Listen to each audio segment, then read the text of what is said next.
नमस्कार विद्यार्थी मित्रांनो, स्वागत आहे तुम्हा सर्वांचं महा एक्झाम पॉईंट आपल्या एज्युकेशनल यूट्यूब चॅनलवरती। तर विद्यार्थी मित्रांनो, आपला आजचा व्हिडिओचा भाग हा 12 आहे, ज्यामध्ये आपण शिक्षक पात्रता परीक्षा 2025 अर्थातच आपली टीईटी एक्झाम जी की 2025 येत्या 23 नोव्हेंबर रोजी होणारी आहे, त्या परीक्षा मित्रांनो दृष्टिकोनातून आपण PYQ बेस आपली जी काही व्हिडिओ सिरीज आपण सुरू केलेली आहे त्यामधलाच आपला आजचा हा भाग 12 आहे। तर मित्रांनो, आपण गणिताची जी PYQ सिरीज सुरू केली आहे त्या मागील व्हिडिओमध्ये आपण जे काही 1 ते आपण 7 पर्यंतचे संपूर्ण काही प्रश्न सहज स्पष्टीकरणासोबत तुम्हाला सोडवून सांगितलेले होते। तर आजच्या व्हिडिओमध्ये आपण तोच भाग जो आहे तो कंटिन्यू करणार आहोत। जर तुम्ही तो व्हिडिओचा भाग पाहिला नसाल तर त्याची लिंक तुम्हाला खाली डिस्क्रिप्शन बॉक्समध्ये मिळेल, तुम्ही तेथून तो देखील पाहून घ्या। त्यानंतर तुम्ही हा भाग जो आहे आपला कंटिन्यू करू शकता। तर मित्रांनो, PYQ प्रश्न तुम्हाला तेवढेच महत्त्वपूर्ण असणारे असतील जेवढे की येणारे तुमच्या एक्झाममध्ये इम्पॉर्टंट प्रश्न आहेत मित्रांनो, कारण का त्या बेसिकवरच तुम्हाला जे आहे येणाऱ्या परीक्षेमध्ये प्रश्न जे आहे थोडक्यात विचारले जाणारे असतील। त्यामुळे जे मित्रांनो आपण हा सिरीज जे की सुरू केलेली आहे आणि आपली प्रत्येक विषय निहायची सिरीज चालू आहे, त्यामुळे जर तुम्हाला त्याचे अपडेट येत नसतील तर फटाफट तुम्ही आपलं चॅनलला सबस्क्राइब करून घ्या। आणि ज्या कोणी विद्यार्थी मित्रांनी अजूनही मित्रांनो आपलं टेलिग्राम ग्रुप जॉईन केला नसेल तर लिंक जी आहे ती टेलिग्राम ग्रुपची डिस्क्रिप्शन बॉक्समध्ये आहे, तिथून आपला टेलिग्राम ग्रुप देखील लिंक जॉईन करून घ्या। त्या ठिकाणी तुम्हाला सर्व काही अपडेट आपण वेळोवेळी देत असतो। आणि ज्या विद्यार्थ्यांनी अजूनही टीईटी एक्झाम 2025 साठीची आपली स्पेशली टेस्ट सिरीजची जी बॅच आहे, ज्यामध्ये आपण 100% निकाल तुम्हाला देण्यासाठी जे आपण सुरू केलेलं आहे, जे की आपण डिस्काउंट ऑफरमध्ये 499 ला ठेवलेली आहे। तर ज्या विद्यार्थ्यांनी अजूनही जॉईन केलं नसेल त्यांसाठी अजूनही संधी उपलब्ध आहे, लगेच आपली ॲप्लिकेशन डाउनलोड करून घ्या। डिस्क्रिप्शन बॉक्समध्ये आपल्या ॲप्लिकेशनची लिंक दिलेली आहे, त्याद्वारे मित्रांनो आपली टेस्ट सिरीज आहे तुम्ही त्या ठिकाणी जॉईन करू शकता। त्या ठिकाणी आपण PYQ base full test plus तुम्हाला सब्जेक्टिव्ह टेस्ट अशा सर्व काही आपण दोन्ही प्रकारच्या टेस्ट आपण त्या ठिकाणी उपलब्ध करून दिलेल्या आहेत, ज्यामुळे तुमची तयारी जी आहे 100% कॉन्फिडन्स फुल्ली होणारी असेल, ज्यामुळे तुम्हाला परीक्षेत 100% मित्रांनो चांगले गुण येणारे असतील। ज्यांनी कोणी जॉईन केलं नसेल तर लगेच व्हिडिओच्या डिस्क्रिप्शन बॉक्समधल्या आपल्या ॲपला डाउनलोड करून घ्या, त्या ठिकाणी टीईटीची आपली टेस्ट सिरीज आहे ते जॉईन करून घ्या। तर बरेच विद्यार्थी आता ॲपचं नाव देखील विद्यार्थी तर ॲपचं नाव आहे आपलं महा एक्झाम पॉईंट या नावाची आपली ॲप्लिकेशन आहे प्ले स्टोअरवर, तुम्ही तेथून देखील डाउनलोड करून जॉईन करू शकता। तर सुरू करू आपला आजचा व्हिडिओ जो की भाग क्रमांक 12 आहे। तर यामधला आपला प्रश्न क्रमांक 1 असा आहे, जो की प्रश्न पहिला थोडक्यामध्ये। तर या ठिकाणी आपल्याला विचारलेलं आहे की आकृतीमधील चौरस या ठिकाणी मोजायला सांगितलेले आहेत। तर परीक्षाभिमुख प्रश्नामध्ये तुम्हाला आकृत्यावर देखील प्रश्न परीक्षेमध्ये येत असतात, त्यामुळे आकृत्यामध्ये तुम्हाला त्रिकोण मोजायला सांगेल, आयत मोजायला सांगेल, चौरस मोजायला सांगेल। तर अशा प्रकारचे प्रश्न सोडवते वेळेस तुम्हाला एक बाब लक्षात ठेवायची आहे की नेमकं आकृतीमध्ये आपल्याला जे काही विचारलं आहे त्याच्या नियमानुसार आपल्याला ते प्रश्न सोडवायचे आहे। जर तुम्हाला यामध्ये त्रिकोण शोधायला सांगितलं असेल तर त्रिकोण शोधायचे आहे, जे की आपण मागील व्हिडिओच्या भागात त्याचा आपण स्पष्टीकरणासोबत माहिती दिलेली आहे। तर या व्हिडिओमध्ये आपल्याला काय विचारलेलं आहे तर थोडक्यात चौरस हे विचारलेलं आहे। तर चौरस यामध्ये एकूण किती आहेत हे तुम्हाला या ठिकाणी सांगायचं आहे। तर जेवढे काही आकृतीमध्ये आपल्याला सुरुवातीला डब्बे किंवा जे बॉक्स दिले आहेत त्याला आपल्याला प्रथमतः क्रमांक देऊन घ्यायचा आहे। तर या ठिकाणी हा एक झाला, 1 2 3 आणि हे 4, या ठिकाणी हे 4 असे उभे झाले, जे की आपण चौरस त्याला म्हणू। त्यानंतर आता आडवे किती आहेत तर 1 2 या ठिकाणी 3 होणार असेल, जे की 3 या ठिकाणी आलेला आहे, पण लिहिण्याची गरज नाही तरी पण आपण त्याला क्रमांक देऊ या भागामध्ये।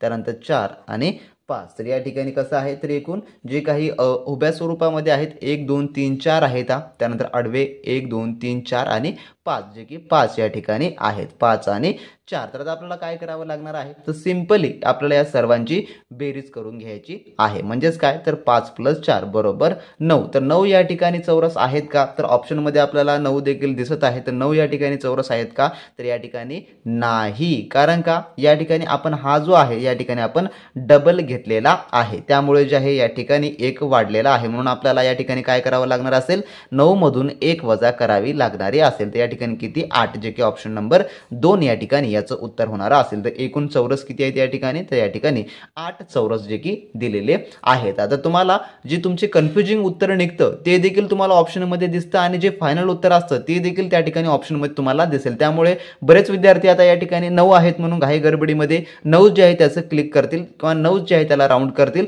परंतु या ठिकाणी 9 हे उत्तर होणार नसेल, कारण का आपण या ठिकाणी काउंट करते वेळेस एक संख्या आपण डबल घेतलेली आहे, एक चौरस आपण डबल घेतलेला आहे तो, असतो, त्यामुळे आपल्याला वजा करणं हे अतिशय इम्पॉर्टंट आहे. म्हणून ऑप्शन नंबर 2 या ठिकाणी या चौरसाचे किती मोजा आहेत तर किती चौरस आहेत आकृतीत, तर 8 या ठिकाणी याचे चौरस होणारे असतील. थोडक्यात तुम्हाला या प्रकारे अशा प्रकारचे प्रश्न जे की सोडवावे लागणारे असतील. तर परीक्षेमध्ये तुम्हाला जर आकृतीवरील स्पेशली तुम्हाला जर व्हिडिओ हवा असेल विथ शॉर्ट ट्रिकचा तर खाली कमेंट बॉक्समध्ये कमेंट करून सांगा, आपण त्यावर एक स्पेशल डेडिकेटेड व्हिडिओ बनवू जे की परीक्षाभिमुख आणि परीक्षेत तुम्हाला 100% असं आकृतीवर प्रश्न विचारले त्यावर आपण एक मित्रांनो लवकरच तुम्हाला व्हिडिओ बनवून देऊन. आणि ज्या विद्यार्थ्यांना टेस्ट सिरीज जॉईन करण्यासाठी काही इश्यू वगैरे असेल त्यांनी आपल्या टेलिग्राम ग्रुपवर मेसेज करून तुम्ही त्या ठिकाणी तुमचं संपूर्ण सोल्युशन मित्रांनो घेऊ शकता. आणि टेस्ट सिरीज जे मित्रांनो 100% तुम्ही जॉईन करा, कारण का त्या ठिकाणी आपण जे आहे फुल लेंथी स्वरूपाचे तुम्हाला टेस्ट उपलब्ध करून देत आहोत, ज्यामध्ये आपण PYQ बेस संपूर्ण क्वेश्चन ऍड केलेला आहे. त्यासोबतच सब्जेक्टिव्ह टेस्ट तुमचा कोणताही सब्जेक्ट असो, ज्यामध्ये गणित असो, बालमानसशास्त्र, अध्यापनशास्त्र असो, मराठी व्याकरण, इंग्लिश ग्रामर असा कोणताही सब्जेक्ट असो, ते आपण संपूर्ण काही सब्जेक्टिव्ह टेस्ट देखील आपण त्या ठिकाणी उपलब्ध करून दिलेल्या आहेत, ज्यामुळे तुमची तयारी ही अतिशय परफेक्ट होणार असेल. आणि जेवढा तुम्ही जास्तीत जास्त प्रश्नांचा सराव कराल तेवढं मित्रांनो तुम्हाला परीक्षाभिमुख दृष्टिकोनाने तुमचा कॉन्फिडन्स वाढेल. तुमची त्या ठिकाणी मित्रांनो टेस्ट सॉल्व्ह केल्यानंतर तुम्हाला तुमची रँक चेक करता येईल, तुम्हाला किती स्कोर आला ते चेक करता येईल. त्यासोबत आपण त्या ठिकाणी जे काही अवघड स्वरूपाचे प्रश्न आहेत त्याचं आपण स्पष्टीकरण देखील आपल्या टेस्टमध्ये ऍड करून दिलेलं आहे. त्यामुळे मित्रांनो तुम्ही ह्या प्राइसमध्ये सद्यस्थितीमध्ये घेऊ शकता, नंतर आपण त्याची प्राइसिंग वाढवू देखील शकते. तुम्ही कितीही व्हिडिओ कोर्सेस लावले जरी मित्रांनो तुम्हाला तुमची सेल्फ स्टडी नसेल, तुमची सेल्फ प्रॅक्टिस नसेल, तुम्हाला प्रश्नांचा सराव नसेल तर मित्रांनो तुम्हाला परीक्षेमध्ये 100% कमी गुण येण्याचे चान्सेस असतात. त्यामुळे लगेचच्या लगेच आपली ॲप्लिकेशन डाउनलोड करा, लिंक जी आहे ती डिस्क्रिप्शन बॉक्समध्ये दिलेली आहे. त्यानंतरचा पुढील प्रश्न जो की आपला प्रश्न क्रमांक 9 असा आहे.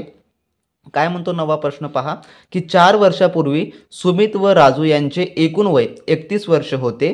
जर सुमित राजूपेक्षा 3 वर्षाने लहान आहे, कोणापेक्षा? सुमित हा राजूपेक्षा 3 वर्षाने लहान असेल तर राजू चे 5 वर्षानंतरचे वय किती? तर आपल्याला या ठिकाणी काय म्हटलेलं आहे की राजूचं या ठिकाणी वय काढायचं आहे. त्यासाठी आपण जे आहे आपला जो रफ कागद आहे तो वापरू, कारण का अशा प्रकारचे प्रश्न सोडवण्यासाठी आपल्याला मांडणी करून घेऊन सोडवणं अतिशय इम्पॉर्टंट आहे. तर या ठिकाणी पहा जे काही राजूचं वय आपल्याला या ठिकाणी काढायचं आहे, तर काय काढायचं आहे? वय काढा.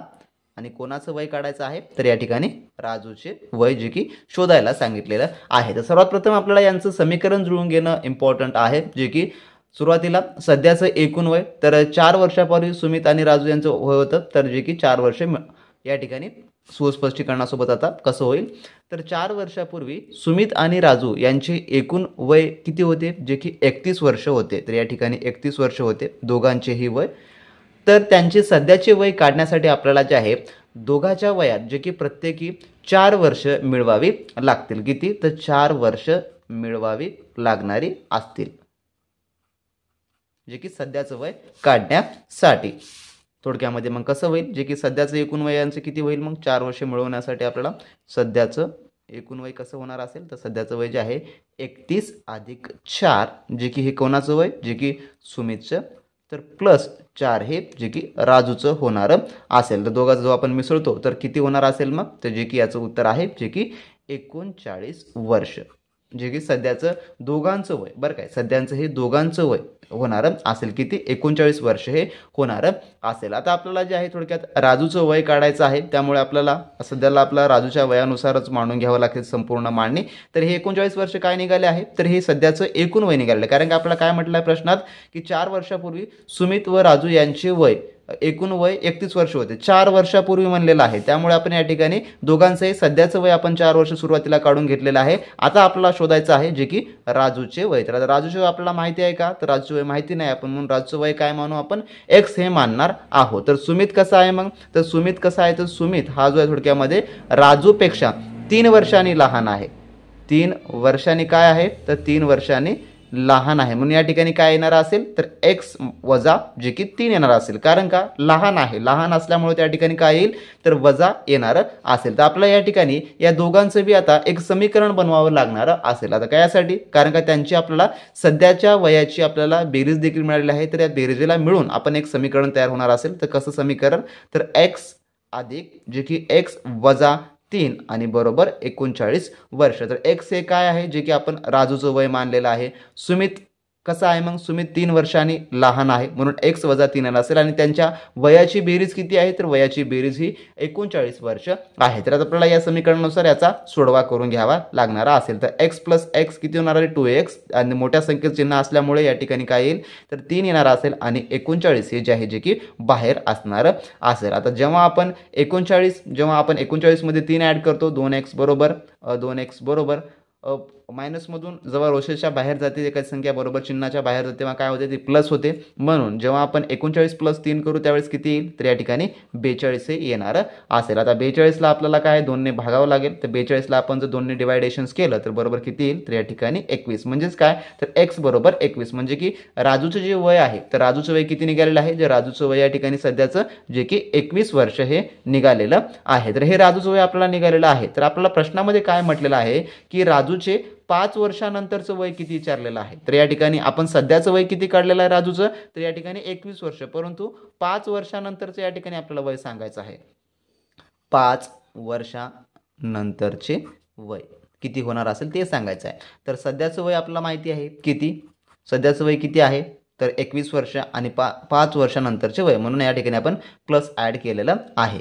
21 प्लस 5 म्हणजेच किती होणार असेल, 21 प्लस 5 म्हणजेच की 26 वर्ष हे जे आहे 5 वर्षानंतरचं राजूचं वय होणार असेल. काय आहे, ऑप्शन नंबर 4 मध्ये, जे की याचं ऑप्शन नंबर 4 हे उत्तर होणार असेल. तर मित्रांनो थोडक्यात तुम्हाला या प्रकारच्या वयवारीच्या प्रश्नांमध्ये अशा प्रकारचं तुम्हाला एक सोडवा करून घ्यावा लागणार असेल. त्यानंतर तुम्हाला त्याचं उत्तर अचूक पद्धतीने जे की काढता येतं. आणि 100% सांगतो तुम्हाला, अशा प्रकारच्या प्रश्नांची तुम्हाला जर सराव भरपूर असेल, तुम्ही कोणत्याही प्रकारे या प्रकारचा प्रश्न येऊ द्या वयवारीमधला, 100% तुम्ही त्याचं उत्तर अचूक पद्धतीने मित्रांनो तुम्ही काढू शकता. तर वयवाढीच्या वर तुम्हाला परीक्षेमध्ये प्रश्न हे 100% फिक्स असतो, म्हणजे असतो, हे तुम्ही लिहून घ्या. जर तुम्हाला अशा प्रकारच्या प्रश्नांचा सराव करायचा असेल तर टेस्ट सिरीज हे एकमेव असेल मित्रांनो, तुम्हाला मी वारंवार सांगत आहे. कारण का, चांगले गुण येण्यासाठी जेवढा तुम्ही चांगल्या पद्धतीने तुम्ही सराव कराल तेवढे मित्रांनो तुम्हाला चांगले गुण परीक्षामध्ये येण्याचे चान्सेस असतात. तर या प्रकारे आपला जो आहे प्रश्न क्रमांक 9 हा समाप्त झालेला आहे. त्यानंतर पुढील प्रश्न पाहू, आपला प्रश्न क्रमांक 10. तर हे संपूर्ण एक आहे PYQ क्वेश्चन आहेत बरं का, हे संपूर्ण PYQ क्वेश्चन आहेत, प्रिव्हियस इयर एक्झाममध्ये विचारण्यात आलेले आहेत. हे कोणतेही एक्सपेक्टेड नाहीत, तर PYQ आहेत. एक्सपेक्टेड कसे असतात, तर याला मिळते जुळतेच एक्सपेक्टेड क्वेश्चन असतात. हे संपूर्ण एक आहे PYQ आहे, ते लक्षात ठेवून घ्या. त्यानंतर प्रश्न क्रमांक 10 काय म्हणतो पहा, की 6.6 मीटर गुणिले 1.2 मीटर मापाच्या पॉलिथानच्या कागदापासून 12 सेंटीमीटर गुणिले 10 सेंटीमीटर मापाच्या दुधाच्या किती पिशव्या तयार करता येतील. तर या ठिकाणी या प्रकारचा आपला पुढचा प्रश्न आहे. तर किती दुधाच्या पिशव्या आपल्याला या ठिकाणी तयार करता येणाऱ्या असेल तर हे सांगायचं आहे. तर पिशव्या तयार किती होतील. तर सुरुवातीला आपल्याला या प्रकारचा प्रश्न सोडवता वेळेस जे मोजमाप दिलेलं आहे त्यांच्या आपल्याला समान एककात करून घ्यावं लागणार आहे. कारण मीटरचं सेंटीमीटरचं असं आहे, त्यामुळे घोळ होऊन जाईल. त्यामुळे आपल्याला सुरुवातीला अशा प्रकारच्या प्रश्नामध्ये समजा त्यांची एकके समान नसतील तर सुरुवातीला आपल्याला त्यांची एकके समान करून घेणं अतिशय इम्पॉर्टंट आहे. तर या ठिकाणी पॉलिथान कागदाचं माप जे की मीटरमध्ये आहे आणि पिशवीचं माप त्यामध्ये आहे तर सेंटीमीटरमध्ये आहे. म्हणून आपण जे आहे मीटरचं सेंटीमीटरमध्ये आपण सुरुवातीला जे आहे जे की रूपांतर करू. तर प्रश्न क्रमांक आपला कितवा, 10वा आहे. तर मीटरचं आपल्याला सुरुवातीला सेंटीमीटरमध्ये करून घेणं इम्पॉर्टंट आहे. तर 1 मीटर बरोबर किती होतं, तर 1 मीटर बरोबर जे की 100 सेंटीमीटर होतं. तर हे तुम्हाला मोजमाप येणं देखील इम्पॉर्टंट आहे. तर सुरुवातीला आपण जे काही कागदाची लांबी आहे ती लांबीला आपण मीटरचं सेंटीमीटरमध्ये करून घेऊ. तर जी कागदाची लांबी आहे, कागदाची लांबी किती आहे, कागदाची लांबी 6.6 मीटर या ठिकाणी दिलेलं आहे बरोबर. म्हणजेच काय, तर 6.6 गुणिले 100 या ठिकाणी किती होणार असेल, 660 सेंटीमीटर होणार असेल. त्यानंतर कागदाची रुंदी किती आहे, तर कागदाची रुंदी आहे 1.2 मीटर. म्हणजेच काय, तर 1.2 गुणिले 100 किती होणार असेल, जे की 120 सेंटीमीटर या ठिकाणी होणारा असेल. तर आपण याला मीटरचं सेंटीमीटरमध्ये करून घेतलेलं आहे. त्यानंतर आता आपल्याला क्षेत्रफळ काढायचं आहे. तर क्षेत्रफळ कायचं काढायचं आहे, जे की पॉलिथान कागदाचे एकूण क्षेत्रफळ आणि एका दुधाच्या पिशवीचे क्षेत्रफळ या ठिकाणी आपल्याला काढावं लागणार असेल. यानंतर तर क्षेत्रफळ काढा कशाचं, तर पहिलं जे आहे जे की पॉलिथॉनचे जे पॉलिथान कागदाचं क्षेत्रफळ, एकूण क्षेत्रफळ किती आहे, तर याचं क्षेत्रफळ काढण्याचं सूत्र काय आहे, तर लांबी गुणिले रुंदी. हे जे आहे थोडक्यामध्ये क्षेत्रफळ काढण्याचं सूत्र आहे. तर आपण सूत्रामध्ये किमती बसू, 660 गुणिले 120 म्हणजेच 660 जे की गुणिले 120 चौरस सेंटीमीटर हे जे होणार असेल। त्यानंतर एका दुधाच्या पिशवी, जी की आपल्याला आता पिशवीचं क्षेत्रफळ काढायचं आहे, तर मी डायरेक्टली या ठिकाणी पिशवी क्षेत्रफळ लिहितो। किती होणार असेल, लांबी गुणिले रुंदी याची सेम, तर 12 गुणिले 10 सेंटीमीटर म्हणजेच किती, तर 120 चौरस सेंटीमीटर हे या ठिकाणी होणार असेल। तर पिशवीची आपल्याला संख्या काढायची आहे या ठिकाणी। एकूण पिशव्यांची संख्या काढण्यासाठी आपल्याला कागदाच्या एकूण क्षेत्रफळाला एका पिशवीच्या क्षेत्रफळाने भागावे लागणारे असेल, तरच आपल्याला या ठिकाणी जे की पिशवीची संख्या मिळणारी असेल। तर शोधण्याचं काय आपल्याला त्यानंतरचा गुणधर्म आहे, तर पिशव्यांची संख्या आपल्याला शोधायची आहे। तर पिशव्यांची संख्या या ठिकाणी काढा। तर काय मग, एकूण पिशव्यांची संख्या काढण्यासाठी आपल्याला काय करावं लागेल, तर कागदाच्या एकूण क्षेत्रफळाला एका पिशवीच्या क्षेत्रफळाने भागावे लागणारे असेल। तर मग सूत्र कसं तयार होणार असेल, तर पिशव्यांची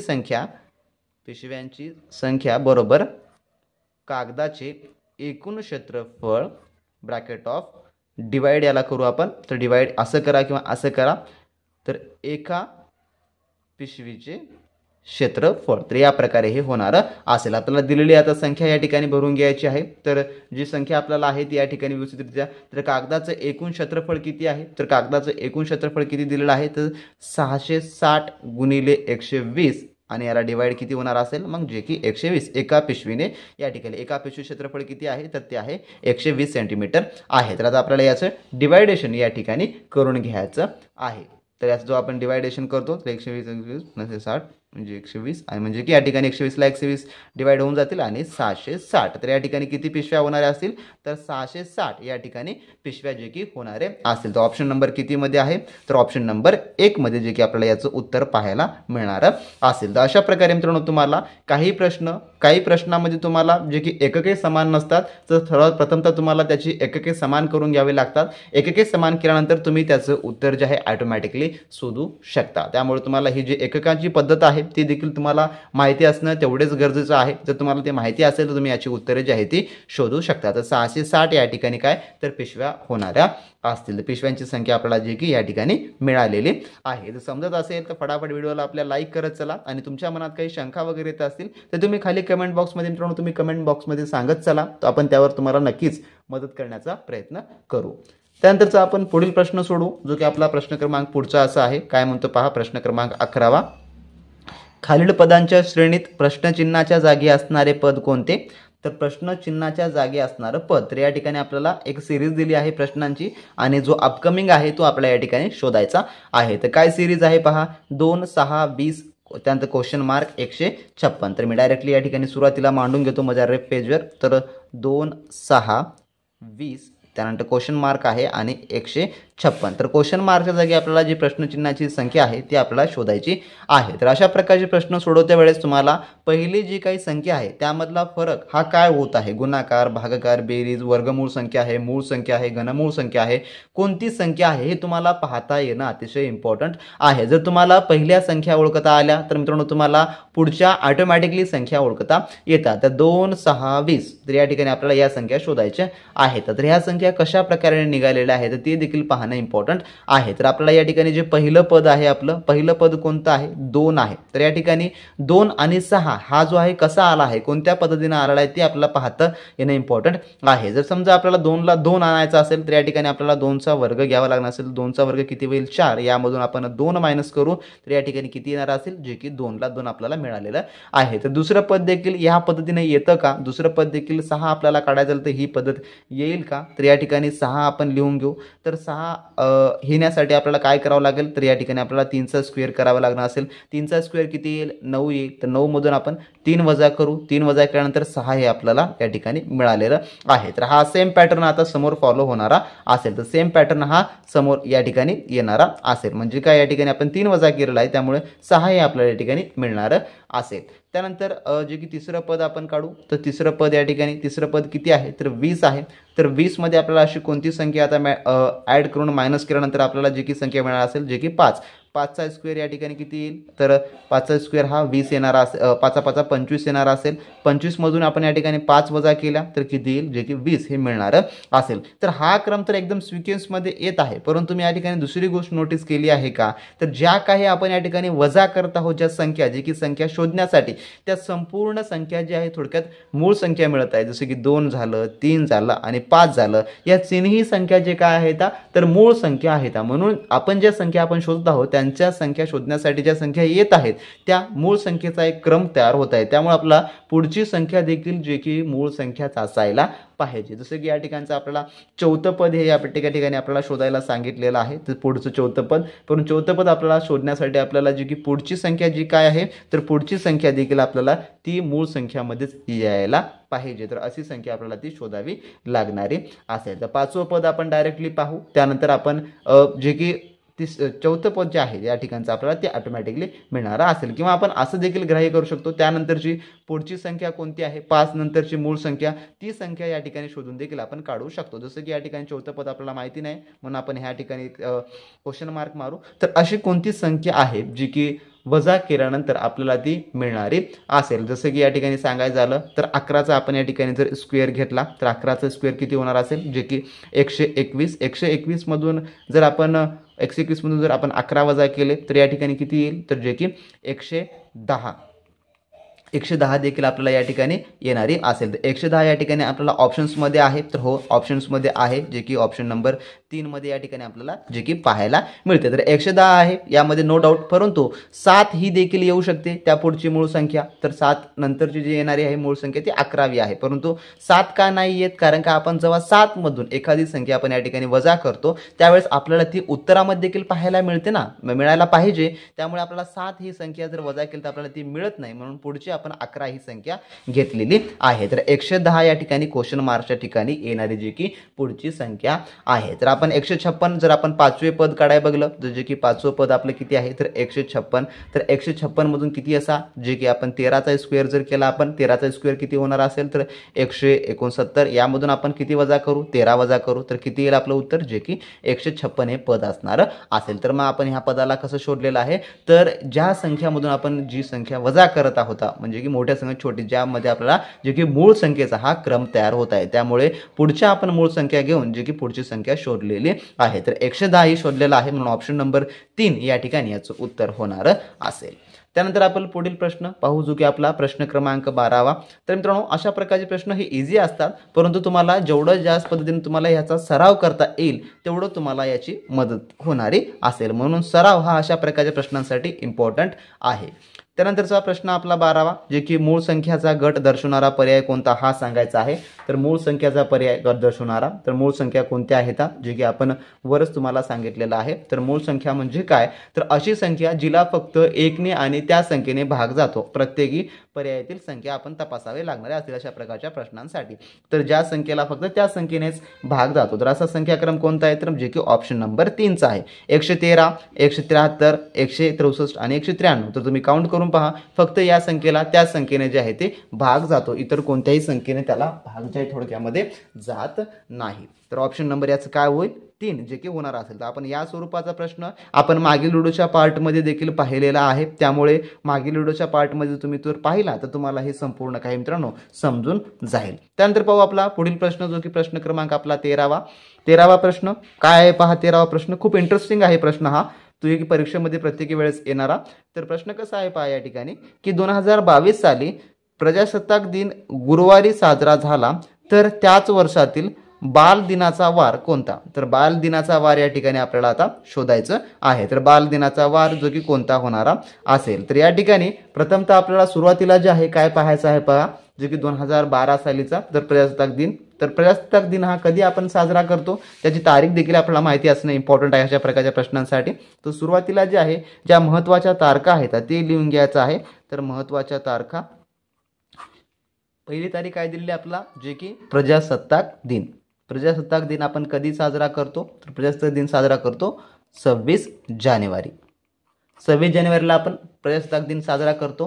तर आपल्याला शोधायचं काय आहे, की त्याच वर्षामधील आपल्याला जे आहे काय शोधायचं आहे, तर बालदिन शोधायचा आहे. तर बालदिन कधी असतो, तर बालदिन हा आपला थोडक्यामध्ये कधी असतो, तर बालदिन हा जो आहे तो 14 नोव्हेंबरला असतो. तर अशा प्रकारचे प्रश्न तुम्हाला देखील तुमच्या परीक्षेमध्ये येतात, त्यामुळे हे खूप लक्षपूर्वक ध्यान ठेवून घ्या. तर प्रजासत्ताक दिन तुम्हाला विचारलेला आहे, कधी स्वातंत्र्य दिन विचारतं, कधी महात्मा गांधी जयंती विचारतं, तर कधी आंबेडकर जयंती देखील विचारलं जातं. तर असे काही देखील तुम्हाला एक्सचेंज करून थोडक्यात विचारलं जाऊ शकतात. तर या ठिकाणी आपल्याला 2 दिवसांचे मिळालेले आहे. तर प्रथमतः आपल्याला हे पाहून घ्यावं लागेल की कोणत्याही प्रश्नांची सुरुवात करते वेळेस अशा प्रकारच्या कॅलेंडर टाईपमध्ये तुम्हाला जो वर्ष दिलेला आहे, या ठिकाणी आपल्याला 2012 दिलेला आहे, तर तो लीप वर्ष आहे का नाही हे खूप या ठिकाणी मॅटर करत असतं. जर लीप वर्ष असेल तर लीप वर्ष जर असेल तर लीप वर्षामध्ये जो की 1 दिवस वाढून येत असतो. जर लीप वर्ष नसेल तर 1 दिवस जो की जसाच तसा मायनस होत असतो. म्हणजेच काय, जेव्हा लीप वर्ष असतो तेव्हा त्यावेळी जे आहे फेब्रुवारीमध्ये किती दिवस असतात, तर फेब्रुवारीमध्ये त्यावेळेस 29 दिवस असतात, जे की नॉर्मली 28 दिवस आपल्याला पाहायला मिळतात. तर लीप वर्षामध्ये जे की 1 दिवस वाढून येतो, त्यामुळे जे आहे फेब्रुवारी मधला 1 दिवस आपल्याला प्रत्येकी प्रश्नामध्ये वाढून घ्यायला जे की पाहिजे. समजा तो जो प्रश्न आहे जो की फेब्रुवारीच्या समजा अगोदर असेल, समजा फेब्रुवारीच्या अगोदर म्हणजे की या ठिकाणी 26 जानेवारी विचारलेला आहे, त्यामुळे आपल्याला काउंट करते वेळेस जे आहे फेब्रुवारी हा काउंट होणारा असेल, त्यामुळे आपला 1 दिवस वाढेल. परंतु प्रश्नामध्ये समजा मार्च दिला असेल 2012चा मार्च, तर त्यावेळेस दिवस वाढणार नाही, कारण का फेब्रुवारी हा ऑलरेडी गेलेला आहे.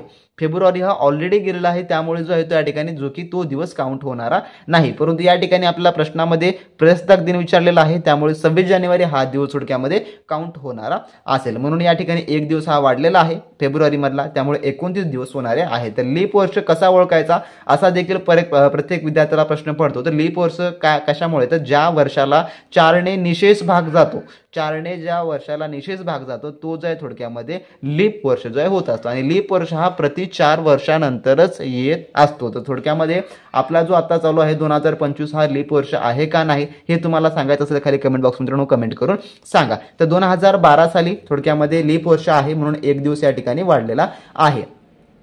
तर यामध्ये आपल्याला आता आपण पुढचा सोडावा करून घेऊ. आता या ठिकाणी फेब्रुवारीचे आपल्याला 19 दिवस या ठिकाणी वाढलेले आहेत. तर दिवसांची गणना, तर आपण 26 जानेवारी ते 14 नोव्हेंबर पर्यंतचे एकूण दिवस मोजू. आता जे की 26 जानेवारी पर्यंतचे या ठिकाणी, तर जानेवारीचे आता उरलेले दिवस किती आहेत, जानेवारी उरलेले दिवस या ठिकाणी आपण 26 पर्यंत ऑलरेडी काउंट केलेला आहे. तर जानेवारीमध्ये एकूण दिवस किती असतात, तर 31 मधून किती आपण 26 मायनस करू, तर या ठिकाणी किती उरलेले दिवस आहेत, तर 5. त्यानंतर फेब्रुवारीमध्ये किती दिवस आहेत, सर्व दिवस काउंट करून घेणं इम्पॉर्टंट आहे. 29 दिवस, कारण का हे लीप वर्ष आहे, म्हणून. त्यानंतर याचा पुढचा महिना कोणता आहे, तर मार्च किती दिवसांचा असतो, तर 31. त्यानंतर एप्रिल किती आहे, 30 दिवसाचा आहे. त्यानंतर मे किती दिवसाचा असतो, तर मे देखील 31चा असतो.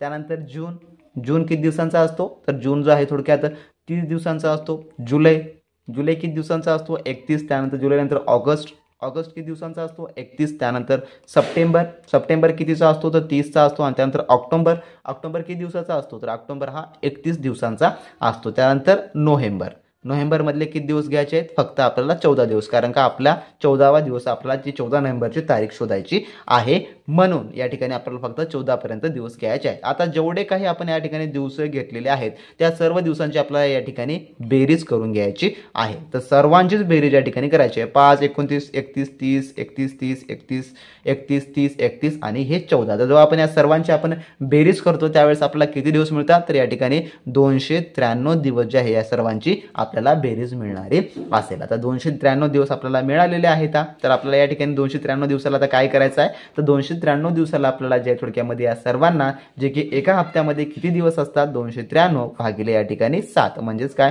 तर 293 ला आपल्याला डायरेक्टली या ठिकाणी भाग देऊन टाकायचा आहे. तर या ठिकाणी 293 ला जो आपण या ठिकाणी याचा परिपूर्ण भाग देतो त्यावेळेस आपल्याला जे याचा भागाकार जे की किती येतो, तर याचा भागाकार जो आहे 41 येणारा असेल. आणि बाकी किती उरेल, तर बाकी जे आहे थोडक्यामध्ये 6 दिवसाची बाकी उरणारी असेल. जेवढी आपल्याला या ठिकाणी बाकी उरते का, तर बाकी जेवढी उरते आपल्याकडे ती बाकी जी आहे जे की दिवस असतात जे की त्या समोरच्या दिवसामध्ये आपल्याला ऍड करायचे असतात. म्हणजेच काय, या ठिकाणी आपल्याला गुरुवार आहे, तर गुरुवारपासून जे की 6वा दिवस, गुरुवारपासून जो पुढील 6वा दिवस आहे तो त्या दिवशीचा वार असणारा आहे. म्हणजेच काय, तर बालदिनाचा वार असणारा आहे. तर गुरुवारपासून 6वा दिवस कोणता आहे, मग जो की या ठिकाणी पाहिलं तर शुक्रवार, शनिवार, रविवार, सोमवार, मंगळवार आणि जो की बुधवार. बुधवार हा जो आहे थोडक्यामध्ये बालदिनचा वार असणारा असेल. तर बुधवार या ठिकाणी कायामध्ये आहे, तर ऑप्शन नंबर 1 मध्ये आपल्याला जे की बुधवार या ठिकाणी पाहायला मिळणार असेल. म्हणून ऑप्शन नंबर या ठिकाणी 1 या ठिकाणी याचं जे आहे उत्तर जे की होणार असेल. तर मित्रांनो, कॅलेंडरवर आधारित देखील तुम्हाला परीक्षेमध्ये परफेक्ट प्रश्न येतात आणि 100% येतातच. जर तुम्हाला अशा प्रकारच्या प्रश्नांची तुम्हाला भरपूर प्रमाणात प्रॅक्टिस करायची आहे आणि येणाऱ्या TET एक्झाममध्ये तुम्हाला मॅथमध्ये पैकीच्या पैकी जर गुण मिळवायचे असतील तर एकमेव सोल्युशन की आपली टेस्ट सिरीज शिवाय तुम्हाला पर्याय नाही. तुम्ही कितीही व्हिडिओ कोर्सेस जॉईन केले, तुम्ही कितीही लेक्चर पाहिलं तरी काही होत नाही मित्रांनो. तुम्हाला स्वतः सेल्फ स्टडी करून स्वतः तुमचे गुण व तुमची स्वतःची आकलन पद्धती जोपर्यंत तुम्ही आकलन नाही तोपर्यंत तुम्हाला त्यामध्ये यश मिळणं अवघड आहे. त्यामुळे लगेच आपली महा एक्झाम पॉईंटची ॲप्लिकेशन डाउनलोड करून घ्या आणि त्यामध्ये आपली TET टेस्ट सिरीजची मित्रांनो स्पेशली मित्रांनो जी टेस्ट सिरीज आहे ती जॉईन करून घ्या. त्यामध्ये ईबुक देखील आपण लवकरच ऍड करण्याचा प्रयत्न करत आहोत मित्रांनो, ज्यामध्ये तुम्हाला संपूर्ण काही सोल्युशन्स व संपूर्ण माहिती आपण त्यामध्ये प्रोव्हाइड करणार आहोत. तर असा होता व्हिडिओचा भाग. तुम्हाला काही अडचणी वाटल्यास खाली कमेंट बॉक्समध्ये कमेंट करून सांगा आणि तुम्हाला या व्यतिरिक्त काही माहिती हवी असेल एखाद्या सब्जेक्ट विषयी, एखाद्या टॉपिक विषयी किंवा कोणता प्रश्न समजणार नसेल तर मित्रांनो तुम्ही कमेंट बॉक्समध्ये कमेंट करून सांगू शकता किंवा आपला टेलिग्राम ग्रुप जॉईन करून देखील त्या ठिकाणी आम्हाला मेसेज करून ते मित्रांनो सुचवू शकता. तर असा होता व्हिडिओ. आवडल्यास नक्की लाईक करा, चॅनलवर नवीन असाल सबस्क्राईब करून घ्या आणि पुढील व्हिडिओच्या अपडेटसाठी मित्रांनो चॅनल सबस्क्राईब केलं नसेल सबस्क्राईब करून घ्या. नेक्स्ट व्हिडिओमध्ये तोपर्यंत बी प्रॅक्टिस क्रॅक एक्झाम.